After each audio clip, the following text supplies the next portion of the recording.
This lesson's about a method called the product rule, which helps us to differentiate more complex functions with respect to x.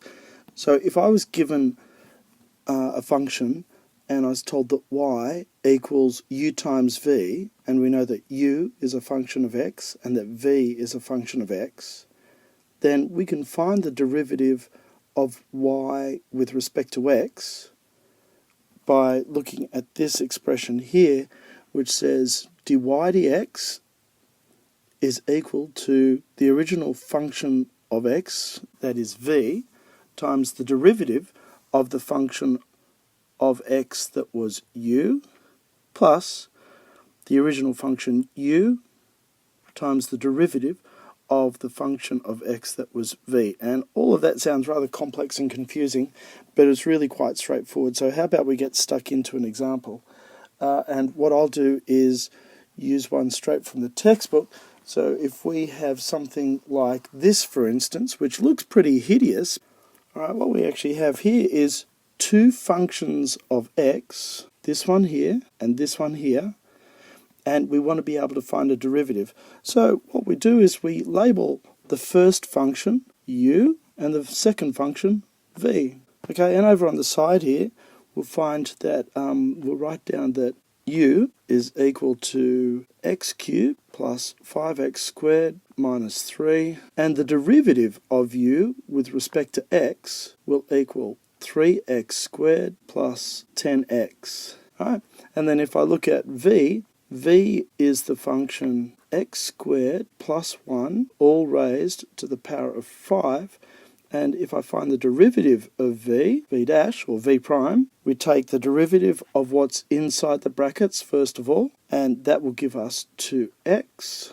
We bring down the power that was there originally, that comes down the front, so that gives us a 5, and then we have the original brackets x squared plus 1 to the power of 4. And that can be summarized to be 10x outside of x squared plus 1 to the power of 4. Now, looking at the algorithm that we've got for finding the derivative of y, that's y, with respect to x, what we'll find is that y prime, the derivative of y, will equal the original function of u, that's this one here, that's the original function, so that will be x squared plus 1 to the power of 5 times the derivative of u, that's this one here, so it times the derivative of u, which is 3x squared, there should have been a squared over there which I neglected to put in, plus 10x. Then we add the original function u, which is this one here, times the derivative of v, which is this one here. That is actually the derivative. Now, what we would probably typically do is try and tidy that up a bit, but it's not really necessary. The truth is that would be the derivative of the function, and we would leave it like that. Let's try another example. 5x plus 3 all over 2x minus 1. All right, now the initial problem we've got is that this is a division, it's not a product. So we're going to change that to make it become a division. So we'll have 5x plus 3, and if you stop and think about it, everything that's in the denominator of this fraction can be written as a product 2x minus 1 to the power of minus 1. And now those two expressions are equivalent. And we'll set the first part to be u, the second part to be v. Over here we'll say that u equals 5x plus 3. So the derivative of u with respect to x will be 5. v is equal to 2x minus 1 to the power of minus 1.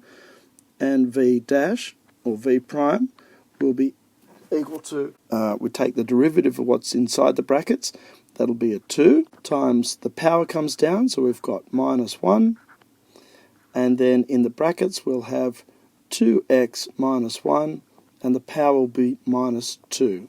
And when we put all of this together, just remind you that if y is equal to that function, then y dash will be equal to vu dash plus uv dash. The function v is 2x minus 1 to the power of minus 1, and u dash is times 5, plus the original function u, which is 5x plus 3, times the derivative of v, which will be minus 2 times 2x minus 1 to the power of minus 2. Alright, and now if we write that a little bit more neatly, that'll give us 5 over 2x minus 1 plus minus 2 outside of 5x plus 3 all over 2x minus 1 squared. Okay, and we can actually bring those two things together by giving them a common denominator,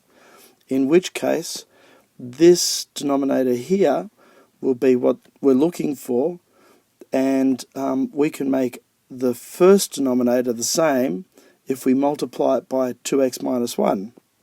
So that will give us 5 outside of 2x minus 1 all over 2x minus 1 squared minus 2 outside of 5x plus 3. And if you expand that and then simplify, you can tidy that up even further, and you'll find that the first set of brackets gives you 10x minus 5. The second set of brackets gives you minus 10x minus 6. So we should end up having a minus 11 over 2x minus 1 to the power of 2. A couple of examples there of how to apply the product rule. And now it's time for you to go and get some practice.